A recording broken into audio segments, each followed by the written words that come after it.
au verset 3. Vous pouvez lire avec moi, on nous dit « Béni soit Dieu ». Hein? On bénit soit Dieu, tu peux le voir toi-même de tes yeux, mais on te parle de vraiment considérer Dieu pour l'adorer, pour le célébrer. Quand on dit « béni soit Dieu » ou quand on parle de bénir Dieu, c'est le fait de vraiment l'adorer, le célébrer, le louanger, le remercier. C'est vraiment l'adorer, que ce soit avec des chants ou avec des paroles. Mais Paul ici, quand il parle aux gens à Corinthe, il dit « béni soit Dieu ». Pourquoi est-ce que Dieu devrait être adoré ou glorifié? Béni soit Dieu. Tu peux penser à plusieurs raisons pourquoi Dieu devrait être béni. Il veut donner la vie éternelle. Le ciel est ouvert. On a parlé vendredi justement de l'échelle de Dieu pour aller vers Jésus, pour aller vers le ciel, excusez-moi, l'échelle de Dieu qui est Jésus, pour aller vers Dieu, pour monter au ciel. Mais béni soit Dieu, le Père de notre Seigneur Jésus-Christ. Tu peux penser à plusieurs raisons pour bénir Dieu. Mais aujourd'hui, on va considérer certaines choses spécifiques. Alors, béni soit Dieu. En passant, si tu considères Dieu, voici une petite chose peut-être intéressante, instructive aussi. Oups, un peu trop vite. Alors, quand tu considères Dieu, Dieu c'est en français. En anglais, qu'est-ce qu'on dit? God. Qu'est-ce qu'on dit en allemand? Gott? D'accord. Merci. Alors, mais le mot Dieu, en réalité, pour nous, la Bible est traduite de l'hébreu et du grec. Donc, quand tu regardes en hébreu, tu as le préfixe ou le mot El, E-L. Oui, souvent on va dire Elohim aussi, mais El, le mot El. C'est pourquoi dans la Bible, souvent tu vas avoir des places ou des noms se rapportant à Dieu et il y a El, comme exemple, Bethel, maison de Dieu, Beth-El. Daniel, Dieu est mon juge ou mon Dieu est mon juge. Joël, et ainsi de suite. Tu as des Michaël, Gabriel. Alors, Samuel, Dieu entend. El, ça veut dire Dieu en hébreu. Et donc, El, Israël, oui, qui lutte avec Dieu, exactement. Donc, El, quand tu regardes en hébreu, les experts dans les langues nous disent que le mot en hébreu, El, c'est l'idée d'être comme le puissant, le grand puissant, le strong one, on dirait en anglais. Le puissant. Ça, c'est Dieu. C'est pourquoi dans la Bible, souvent, on va parler de Dieu comme quoi? Un rocher. Parce qu'un rocher, c'est extrêmement solide, fort. Alors, quand on parle de Dieu, pensez le puissant. Pensez pas juste comme Dieu. Il n'est pas humain. Oui, mais c'est le puissant, celui qui a la force. Le puissant. Et c'est là qu'ensuite, tu vas avoir le mot Elohim, de l'hébreu aussi. Mais Elohim, on nous dit que c'est El, mais ajouté avec Ela. Donc, Elohim et Ela, ce mot-là, Ela, parle de celui qui jure ou qui promet. En d'autres mots, celui qui garde ses paroles ou celui qui est vraiment fidèle, digne de confiance. Tu sais, c'est comme quand tu vas en cours, on met la Bible, tu mets ta main puis tu dois jurer. C'est ta parole solennelle. Alors, mais Dieu, la parole solennelle, un Dieu qui est fidèle, qui agit toujours comme il a mentionné, comme il a dit, comme il a déclaré. Alors, quand tu as le mot Elohim, tu dois penser celui qui est fidèle et puissant. Alors, quand tu lis dans la Bible Dieu, attention, elle n'est pas une image comme nous, on peut avoir de nos jours à cause de la télévision ou de livres. Dieu, en réalité, quand tu dis Dieu, tu es en train de t'adresser ou de parler ou de considérer le puissant qui est fidèle. Le fidèle qui est puissant, qui agit, qui a toute la force et la puissance. Celui qui est fidèle et puissant.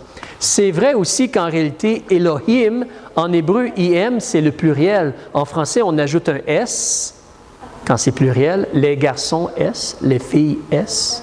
Alors, mais Elohim, c'est comme une déclaration plurielle, parce qu'en réalité, il y a un Dieu, mais 3 personnes, le Père, le Fils et l'Esprit. Alors, mais quand tu considères Dieu, alors quand on te dit « béni soit Dieu », béni celui qui est tout-puissant, béni celui qui est vraiment fidèle et qui s'occupe de nous.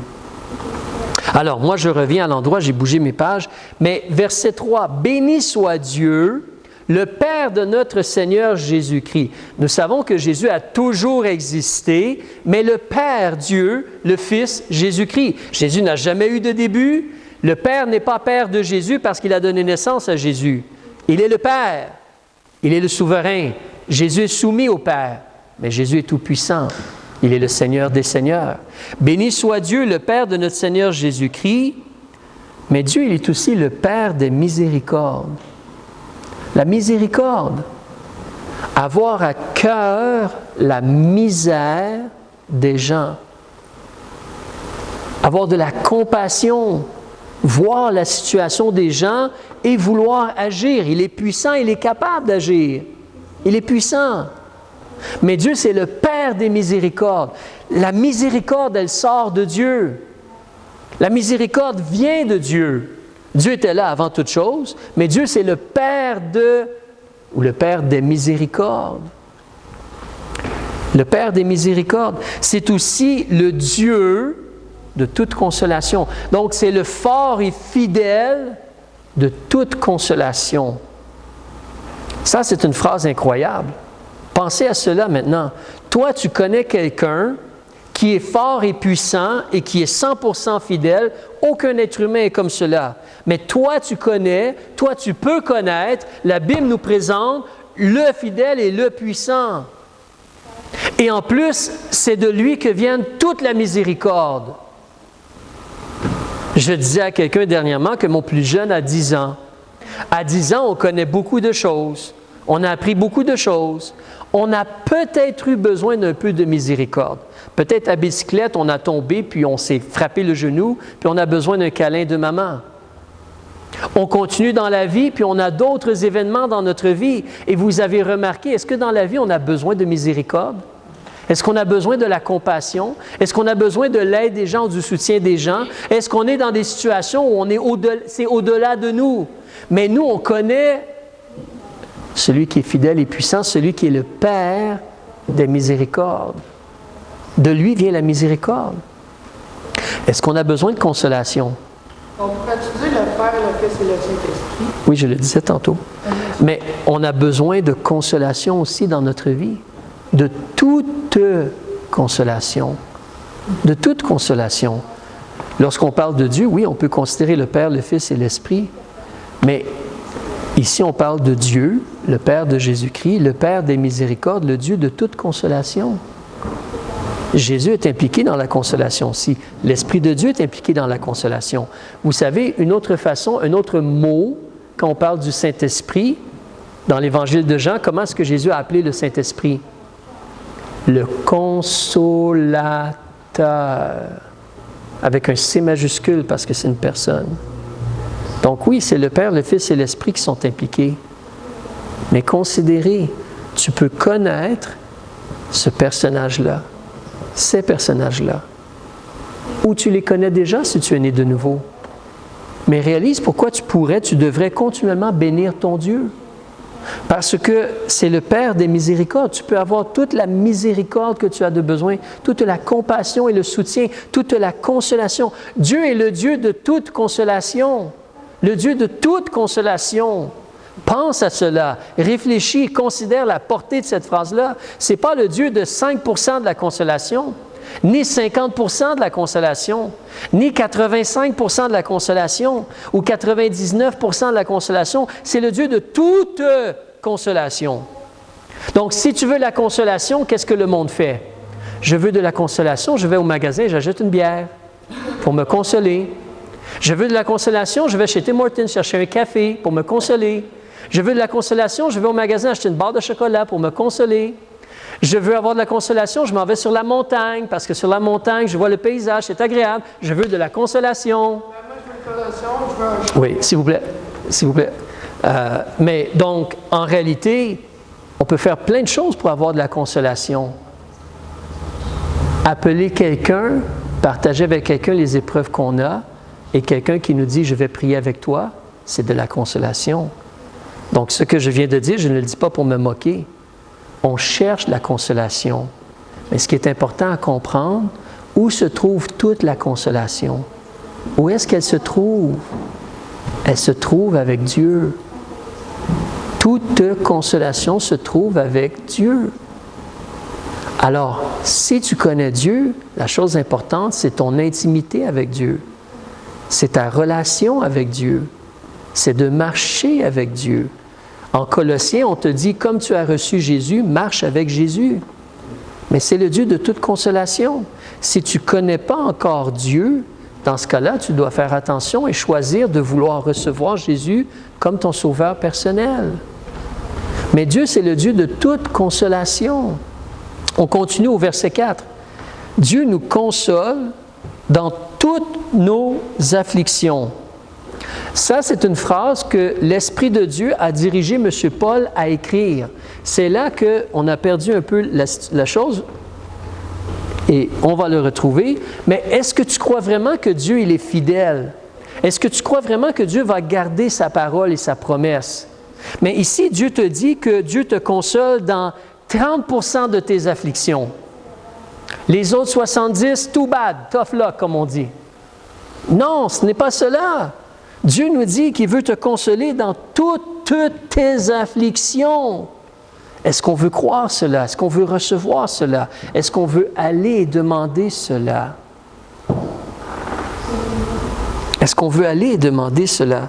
Il nous console dans toutes nos afflictions, afin que par la consolation dont nous sommes nous-mêmes consolés de Dieu, nous puissions consoler tous ceux qui sont dans quelque affliction.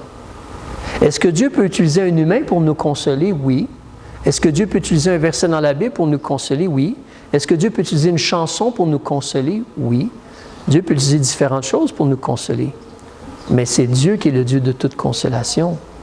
Il nous console dans toutes nos afflictions, afin que par la consolation dont nous sommes nous-mêmes consolés de Dieu, nous puissions consoler tous ceux qui sont dans quelque affliction. Alors, tu vois la réalité que les êtres humains peuvent consoler ou servir à consoler les autres. Dieu veut t'utiliser pour cela. En passant, être quelqu'un qui console les gens, est-ce que c'est difficile de faire cela?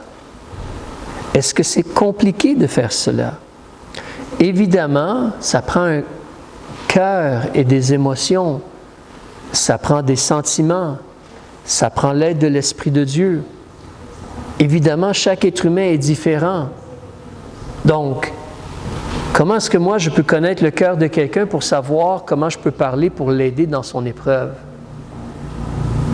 Vous avez déjà entendu peut-être la réalité que si moi je suis pasteur et moi je parle avec un autre pasteur, on se comprend très bien. On va juste le fermer dans ce cas-là pour l'instant. Voilà. Alors, quelques problèmes électroniques. Mais si moi, je suis un pasteur, si moi, je parle avec un autre pasteur, on se comprend très bien. Si un médecin parle avec un autre médecin, ils se comprennent bien. Ils ont eu des patients. Si un professeur parle avec un autre professeur, ils se comprennent bien. Ils ont essayé d'enseigner des enfants. Si un fermier parle avec un autre fermier, ils peuvent compatir l'un à l'autre. Si moi, j'essaie de parler avec un fermier, il y a beaucoup de choses qui sont au-delà de moi. Parce que je n'ai jamais été dans ces milieux-là en tant que tel. Mais Dieu veut utiliser des êtres humains pour consoler d'autres êtres humains. Mais n'oublie pas, le Dieu de toute consolation. Regarde le verset 5. « Car comme les souffrances de Christ abondent en nous, ainsi notre consolation abonde par Christ. » Est-ce que je peux juste faire une petite pause? Est-ce qu'on peut se comprendre dans le sens que quand ça nous parle d'affliction, il faut bien réaliser qu'il y a une différence entre des afflictions dans la vie versus des mauvais choix que l'on prend dans notre vie qui nous causent des problèmes. Vous savez, c'est comme, imaginez si j'ai peut-être 1 000 $ pour acheter de la nourriture pour le mois de juillet. Je donne un exemple comme cela. J'ai 1 000 $ dans mon budget pour acheter de la nourriture pour le mois de juillet. Mais je choisis ce soir d'aller à un restaurant et je dépense 1 000 $ pour un repas. Après cela, je suis affligé pendant 30 jours, ou moins de 30 jours, on est rendu le 5 juillet, mais je suis affligé pour 26 jours. Est-ce que c'est vraiment une affliction ou c'est un mauvais choix de ma part? Vous comprenez? Il y a une différence entre les choix que nous faisons vont produire des problèmes dans notre vie, mais ce n'est pas nécessairement des afflictions que Dieu voulait dans notre vie. Vous comprenez? Il y a une différence entre les deux. Alors, on doit faire attention. Mais dans notre vie, la réalité, c'est qu'il va y avoir des afflictions. Il va y avoir des afflictions. On te dit ici, comme les souffrances de Christ abondent en nous. Alors là, il parle vraiment des gens sauvés, des gens nés de nouveau. La réalité, c'est que s'il y a Christ, il va y avoir des souffrances.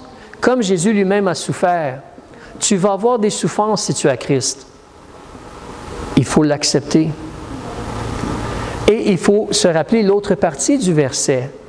Comme les souffrances de Christ abondent en nous, ainsi notre consolation abonde par Christ. Alors, s'il y a une balance, comme les vieilles balances dans le temps, où d'un côté tu as un poids, puis de l'autre côté tu as un poids aussi, alors si tu as une balance, eh bien, les souffrances de Christ abondent, il y en a beaucoup. Mais en même temps, les consolations abondent, il y en a beaucoup aussi.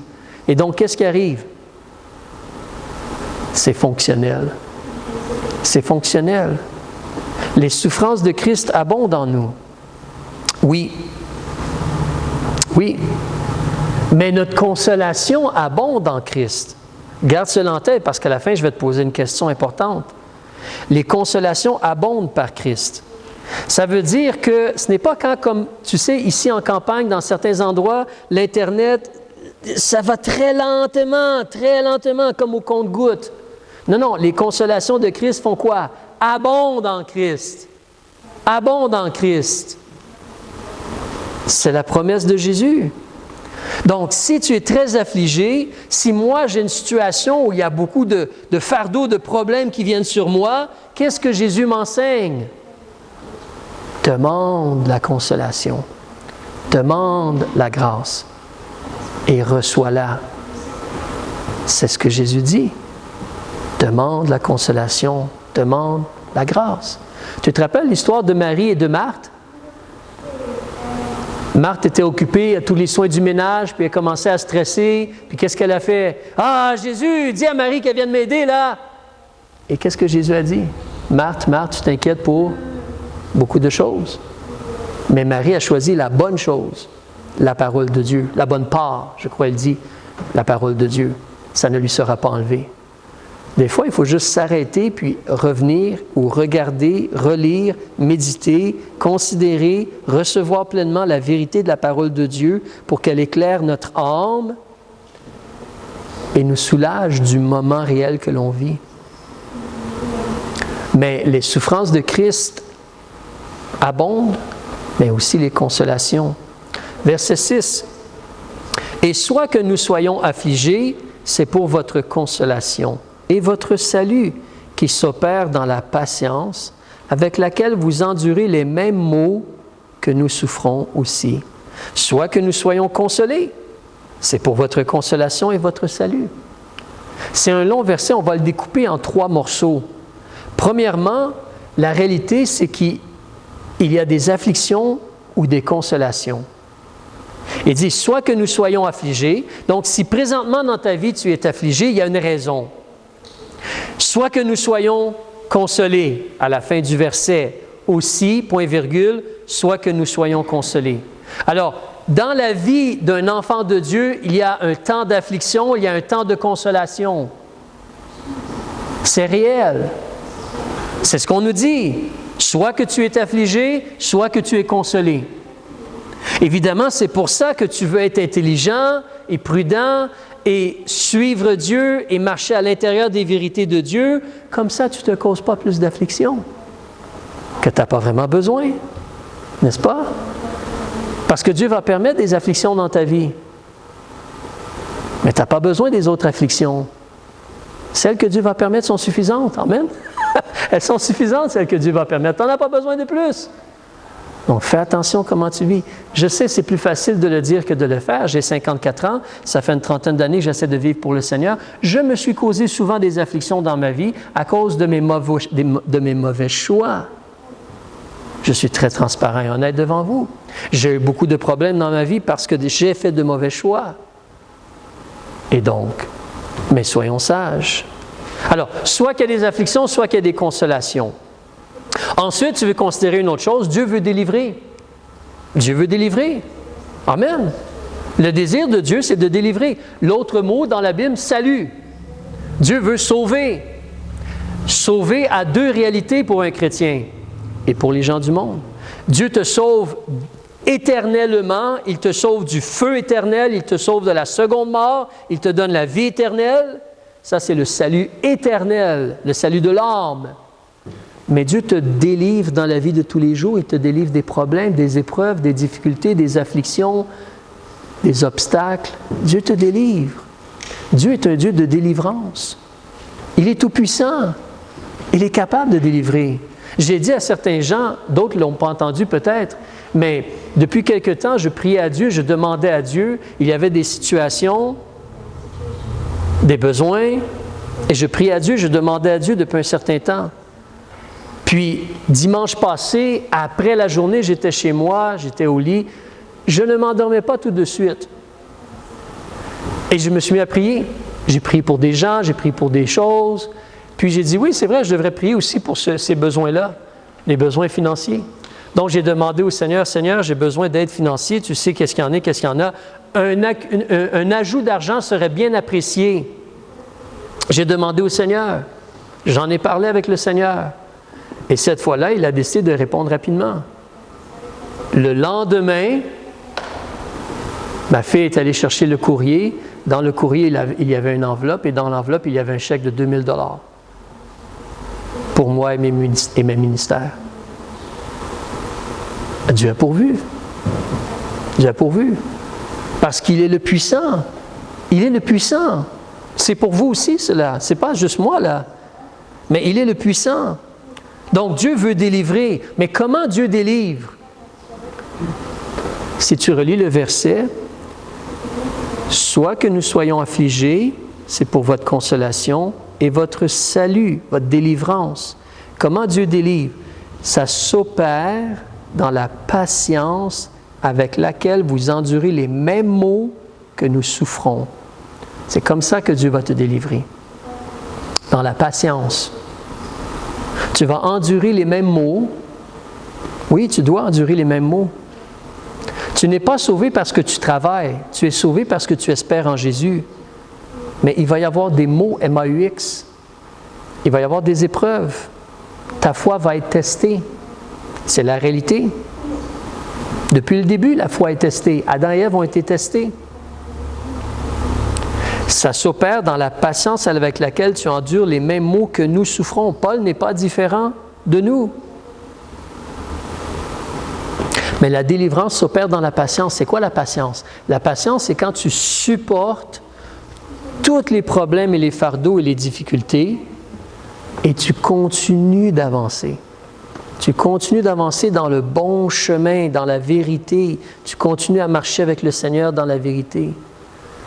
Tu supportes, tu continues et tu attends la délivrance.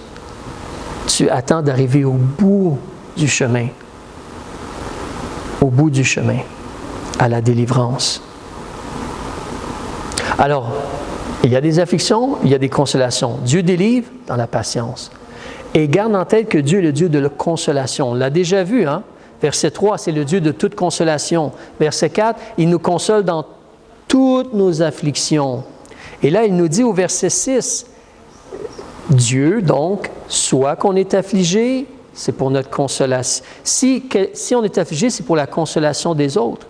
Parce que Paul dit, soit que nous, Paul, et ceux avec lui, sont affligés, c'est pour celle des gens de Corinthe, et votre salut. qui s'opère dans la patience avec laquelle vous endurez les mêmes maux que nous souffrons. Soit que nous soyons consolés, c'est pour votre consolation et votre délivrance. Dieu veut te consoler. Dieu veut te consoler et Dieu veut te délivrer. Il veut te consoler et te délivrer. Rappelle-toi, comme je te dis, la réalité, quand Jésus a dit « Je m'en vais, mais je ne vais pas vous laisser orphelins », qui va venir? Le Consolateur. Ça, c'est un des problèmes qu'on a dans notre vie. Nous ne sommes pas spirituels. Nous ne sommes pas spirituels. Et comme nous ne sommes pas spirituels, nous ne goûtons pas, nous n'avons pas l'aide du Consolateur. Mais ce que Dieu a fait, il a arrangé cela pour qu'on devienne spirituel. Il a mis son esprit en nous. Tu devrais être spirituel. L'Esprit de Dieu est en toi. Est-ce que tu laisses l'Esprit de Dieu travailler en toi? C'est là le problème. Est-ce que tu laisses l'Esprit de Dieu travailler en toi? Est-ce que régulièrement tu lis les écrits de Dieu et tu demandes à Dieu par son Esprit de t'enseigner, de t'aider? Est-ce que vraiment tu veux te mettre à genoux et demander à Dieu par son Esprit de t'aider à prier, puis là tu pries, puis tu parles avec Dieu? Est-ce que vraiment tu as une relation très intime avec Dieu à travers la prière et la lecture de la parole de Dieu et l'adoration de Dieu? Ça, c'est être spirituel. Les choses de l'Esprit de Dieu, le fruit de l'Esprit de Dieu. On a besoin du Consolateur. Le Consolateur est en nous. Il veut te consoler. Regarde le verset 7. Je vais terminer rapidement. Verset 7. « L'espérance que nous avons de vous est ferme. » Considère ces mots-là. « L'espérance qu'on a de vous est ferme, sachant que comme vous avez part aux souffrances, vous aurez part à l'affliction. » C'est certain. Es-tu certain que tu vas aller au ciel? Es-tu certain que tes péchés sont pardonnés? Es-tu certain que tu as la vie éternelle? Es-tu certain que Dieu va te recevoir le jour où tu meurs? C'est une certitude, c'est une assurance. La seule façon que tu peux être certain, c'est quand tu choisis de croire vraiment ce que Dieu a dit, de t'attacher à sa promesse, de croire sa promesse, que Jésus a effacé tes péchés. C'est le même genre de foi ici. Tu dois vraiment croire dans ta vie que tu as accès à la consolation. Je t'ai mentionné tantôt que je voulais te poser une question. J'ai lu ce passage il y a quelques semaines. Ça m'a vraiment frappé. Parce qu'après avoir lu cela, c'est comme si l'Esprit de Dieu a dit à mon esprit, « Attends un instant, monsieur. Tu viens de lire cela. Tu viens de lire sur la consolation. Est-ce que toi, tu as la consolation? Est-ce que toi, tu es consolé? Est-ce que toi, tu es consolé? Ou tu cherches encore des consolations? As-tu été consolé? Goûtes-tu la consolation? » C'est une promesse. C'est une vérité qu'on reçoit par la foi et qu'on a. Alors, si j'ai été consolé, pourquoi je suis toujours en train de penser aux choses du passé ou à me plaindre des choses du passé ou à me plaindre de certaines choses qui se sont produites si j'ai été consolé? Vous savez ce qui se produit des fois, tu as un petit garçon, une petite fille, 4, 5, 6 ans, 2, 3, 4, 5, 6 ans, il se produit quelque chose, tombe, se frappe, a mal, pleure, on prend le petit enfant, fait quelques câlins, puis tout à coup, l'enfant a complètement oublié, tu le mets par terre, il part courir partout dans la maison encore, comme si rien n'était arrivé.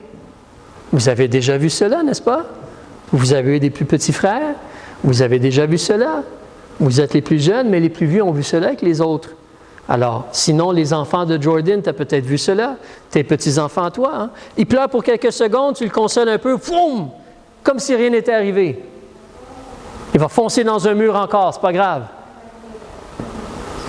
Mais nous, en tant qu'enfants de Dieu, est-ce qu'on a goûté vraiment, est-ce qu'on goûte vraiment la consolation de Dieu?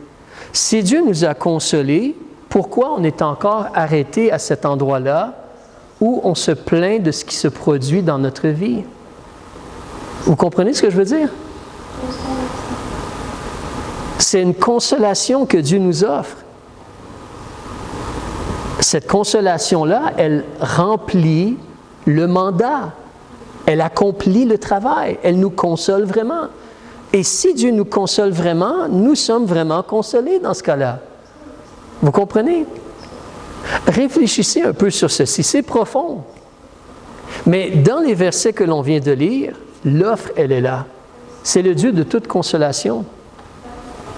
Je vais arrêter ici, mais priez sur cela, méditez sur cela, considérez cela. Le Dieu de toute consolation. Le Dieu de toute consolation. Ça ne veut pas dire qu'on oublie nécessairement. Imaginez s'il y avait un accident et je perds un être proche. Je vais toujours me rappeler cet être proche-là. C'est un fait. Mais est-ce que Dieu est le Dieu de toute consolation, oui ou non? Ça aussi, c'est un fait. La balance, elle est équilibrée. Vous comprenez? Que le Seigneur nous aide. Nous sommes des êtres humains. Nous sommes des êtres humains. Mais Dieu est le Dieu de toute consolation. Et c'est ce Dieu-là que tu connais. Le Dieu fort et fidèle. Ça, c'est le Dieu que toi, tu connais. C'est le Dieu que tu devrais vouloir connaître. Père, on te remercie pour les choses qu'on a